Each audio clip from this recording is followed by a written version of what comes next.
بیماریاں لگتی ہیں، یہ بتائیے کہ ان پر ہمارے لیے کیا ہے؟ نبی صلی اللہ علیہ وسلم نے فرمایا یہ بیماریاں گناہوں کا کفارہ بن جاتی ہیں. ہم سب گناہ کرتے ہیں جانے انجانے، بعض چیزوں کا تو ہمیں پتہ ہی نہیں کہ ہم غلط بھی کر رہے ہیں کیونکہ علم ہی نہیں ہوتا کہ یہ غلط ہے. کچھ عرصے بعد پتہ چلتا ہے تو توبہ استغفار شروع کرتے ہیں. یہ کیسی جہالت ہے، پتہ ہی نہیں تھا کہ یہ نہ کرنے والا کام ہے. بہرحال حضرت ابی بن کعب رضی اللہ عنہ نے عرض کیا اگرچہ بیماری چھوٹی ہی ہو، چھوٹی سی بیماری ہے کوئی، تب بھی نبی صلی اللہ علیہ وسلم نے فرمایا ہاں اگرچہ ایک کانٹا ہی چبھ جائے یا اس سے بھی کم.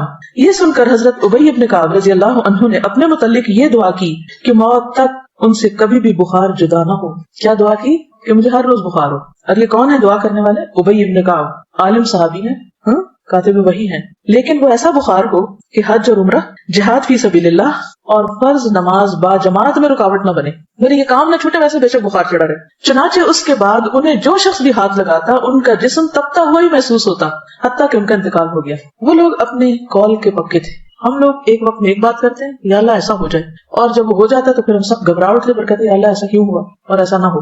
تو اس لیے جو بھی دعا مانگی سوچ سمجھ کے مانگے اس چیز کو جسے آپ نبھا سکیں. لیکن عافیت کی دعا بہرحال اللہ تعالیٰ کو بہت محبوب ہے، اپنے لیے عافیت ہی مانگے، مگر عافیت مانگنے کے باوجود بھی کچھ نہ کچھ تکلیف آ ہی جاتی. اصل سبق جو سیکھنے کا ہے وہ یہ کہ جب تکلیف آ جائے تو اس وقت آپ کا رویہ کیا ہونا چاہیے. بیماری میں مومن کا رویہ، اصل چیز جو کاؤنٹ کرتی ہے وہ کیا ہے کہ ہم کسی بات یا کسی موقع پر کیسے ریئیکٹ کرتے ہیں. ہم کیا کرتے ہیں؟ لِيَبْلُوَكُمْ أَيُّكُمْ أَحْسَنُ عَمَلًا. اور یہ احسن عمل صرف نماز میں خشوع نہیں دیکھا جا رہا، وہ تو اپنی جگہ ہے. یہ احسن عمل ہر عمل میں احسن، ہر عمل میں اچھا رویہ. آپ دیکھیے کہ اگر اس بات پر انسان پورا اتر جائے تو جنت بھی ہے اس کے لیے، لیکن دنیا میں بھی کتنا سکون ہو جائے. ہمیں عموماً تکلیف کس چیز سے ہوتی ہے؟ لوگوں کے کن رویوں سے ہوتی ہے تکلیف؟ جب وہ چھوٹی چھوٹی بات پر آپے سے باہر ہو جاتے ہیں. کوئی بات مرضی کے خلاف ہو گئی تو اتنا نیگیٹو وے میں ریئیکٹ کیا، موڈ آف کر لیا، کئی دن تک بولنا چھوڑ دیا، سیدھے منہ بات نہ کی. کسی سے تو دل تنگ ہوتے ہیں نا، کہیں بھی اکٹھے رہنا مشکل ہو جاتا ہے لوگوں کا. تو مومن کا دل غمگین ہوتا ہے لیکن اس کا چہرہ مسکراتا ہوتا ہے. مرضی کے خلاف بھی بات ہو جائے تو کوشش کر کے مسکرائیں، ورنہ کیا ہے کہ شکوہ ہے کس سے؟ اللہ تعالیٰ سے. کیوں ہمیں آزمائش میں ڈالا؟ کیونکہ کوئی تکلیف نہیں آتی مگر اللہ کے اذن سے آتی. اس وقت ایک ایسے کردار کا مظاہرہ کریں جو واقعی اللہ کا پسندیدہ کردار ہو، اور اس وقت بھی ڈائریکٹ آپ کا کنیکشن اپنے رب کے ساتھ ہو کہ میرے اللہ تو جانتا ہے نا کہ میں کس تکلیف سے گزر رہا ہوں، چاہے وہ جسمانی ہو یا روحانی ہو یا جذباتی ہو یا کچھ بھی ہو. بندوں کو سنانے کا فائدہ نہیں، وہ سمجھ نہیں پاتے کہ مسئلہ کیا ہے. آپ ایڈوائس لے سکتے ہیں کسی سے، لیکن آپ لے کے دیکھیں مایوسی ہوگی، کوئی بہت فائدہ نہیں ہوگا. تو بہتر کیا ہے؟ پرو ایکٹیو اپروچ اختیار کریں. مثلاً روٹین میں جیسے اب قرآن مجید آپ پڑھ رہے ہیں اس کے ساتھ ایک تعلق ہے، آپ نے دیکھا ہوگا ہر روز جواب آتا ہے کہ نہیں؟ جیسے جیسے حالات گزر رہے ہیں ویسے ویسے آیات آ رہی ہوتی ہیں. یہ پرو ایکٹیو اپروچ ہے، مسائل سے نبٹنے کی ہے. ہدی للمتقین ہے، ہدایت ہے، گائیڈنس ہے آپ کے لیے. آپ کو روز کے مسئلوں کا حل پیش ہو رہا ہے. کوئی تو کی نہیں بنتی کہ انسان پھر قرآن کو چھوڑ کے بیٹھ جائے.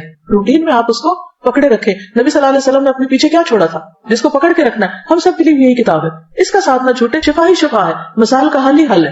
ایسا اعتدال آپ کی زندگی میں آئے گا، ایسی خوبصورتی آئے گی، ایسا حسن آئے گا کہ دنیا بھی پرسکون ہو جائے گی. کیونکہ غم اور پریشانی کا تعلق آپ کی اپنی ذات سے ہوتا ہے، وہ آپ کے اپنے اندر کا مسئلہ ہوتا ہے. باہر کا کام اندر کا زیادہ، اور دین ہمارا اسی اندر کے مسئلے، اسی بل کو نکالنے کی کوشش کرتا ہے، اور یہیں سے نکلتا ہے، کوئی نہیں نکال سکتا. اللہ سے بڑھ کے ہمیں کون سمجھتا ہے؟ ہماری نفسیات کون جانتا ہے؟ تو اللہ تعالیٰ اپنی کتاب میں ہمیں ہر چیز کے بارے میں بتاتے ہیں. پھر اس کے بعد سنت ہے، نبی صلی اللہ علیہ وسلم کی حدیث ہے، اس سے بہت کچھ سیکھنے کو ملتا ہے. ایک اور حدیث ہے حضرت ابو ہریرہ سے روایت ہے کہ رسول اللہ صلی اللہ علیہ وسلم نے فرمایا، اللہ تعالیٰ فرماتا ہے جب میں اپنے مومن بندے کو آزماتا ہوں اور وہ تیمارداری کرنے والوں کے سامنے میرا شکوہ نہیں کرتا، میری شکایت نہیں لگاتا، جو اس کا حال پوچھے تو اس کو اپنی قید سے آزاد کر دیتا ہوں، بیماری سے شفا دے دیتا ہوں، اس کے پہلے گوشت کے عوض بہترین گوشت عطا کرتا ہوں، اس کے پہلے خون کے بدلے بہترین خون دیتا ہوں، اور وہ اثر نو عمل کرتا ہے. ہوتا ہے نا کہ جب بیمار ہوتا ہے انسان تو عبادات ہارٹ پہ آ جاتی ہیں، رک جاتی ہیں، ساری روٹین ڈسٹرب ہو جاتی ہے، کام چھوٹ جاتے ہیں، یوں لگتا ہے اب تو کبھی صحت ملنی کوئی نہیں، اب تو ہمیں اس کے ساتھ ہی جینا پڑے گا. لہٰذا نہ تو دوا کرتے ہیں نہ ہی کوئی اور اپنا خیال کرتے ہیں، بس پھر ہر وقت ایک بسورا ہوا چہرہ اور ایک مریل شکل اور مریل چال کے ساتھ سب کو بیزار کرتے ہیں. اللہ پہ توکل کہاں گیا؟ تو یہ تو کبھی سوچے نا کہ ہم نے کبھی ریٹائر ہونا ہے. بیڈ پہ بھی پڑ گئے تو بھی کیا کرنا ہے؟ اگر دماغ کام کر رہا ہے نا، زبان کام کر رہی ہے، کان کام کر رہے ہیں، آنکھ کام کر رہی ہے، صرف اتنا حصہ کام کر رہے ہیں، تب کے لیے بھی سوچ رہے. اللہ نہ کرے کہ کبھی ایسا ہو، لیکن کئی دفعہ ہو بھی جاتا ہے نا کچھ لوگوں کے ساتھ. تو بس زبان سے اللہ کا ذکر، نگاہوں سے غور و فکر، اور کانوں سے اچھی باتیں سننا، قرآن سنیں، اچھے لیکچر سنیں، کچھ بھی کریں. ہم سب یہ بھی کر سکتے ہیں کہ اپنی وصیت لے کے رکھ دیں، اپنے بچوں کو بتا دیں کہ خدا نخواستہ اگر مجھ پر کوئی ایسا وقت آئے تو میرے ساتھ کیا کیا جائے کیا نہ کیا جائے. کیونکہ خدا نخواستہ زبان بند ہو جائے تو انسان کہہ بھی نہیں سکتا. ہاپکنس ویل چیئر پہ آنکھوں کے اشاروں سے میں نے سنا کہ وہ کیسی کیسی تھیریز